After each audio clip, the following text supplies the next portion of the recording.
In this question, we are given that according to a survey of 200 people, so the total number of people is equal to 200. 60 enjoyed skiing and 80 enjoyed skating. We are given that the number of people who enjoy neither skiing or skating is 2 times the number of people who enjoy both skiing and skating. We have to find out how many people surveyed enjoyed neither skiing nor skating. So we have to find out the number of people who do not enjoy any of the activity.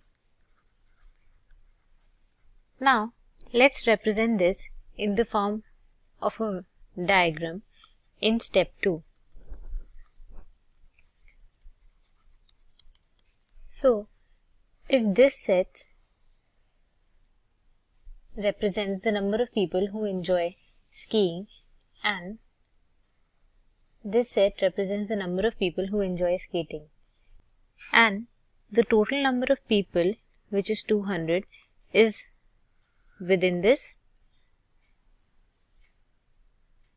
area. Now, if this part is A and the other part is B, and the common region between A and B is denoted by C, we have that the number of people who enjoy neither skiing nor skating is 2 times the number of people who enjoy both skiing and skating. Now, C represents the portion which denotes the number of people who enjoy both skiing and skating. So, people who do not enjoy either of the activities will be equal to 2C, and which will lie outside the two circles. Now, since 60 enjoys skiing, we have A plus C equals 60, and 80 enjoys skating, we have B plus C equals 80. So, when we add the two equations, we get A plus B plus 2C equals 140. We have to find how many people surveyed enjoy neither skiing or skating. So, we have to find out the value of 2C or just the value of C. Now, we move on to step 3 and calculate the number of people. Since the total number of people is equal to 200, it should be equal to A plus B plus C plus 2C equals 200. This gives us A plus B plus 3C equals 200.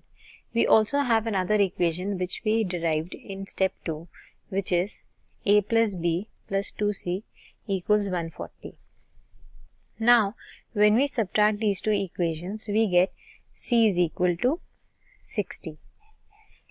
Thus, the number of people who enjoy neither skiing nor skating will be equal to 2C, which is equal to 2 times 60, which equals 120, which is the option E.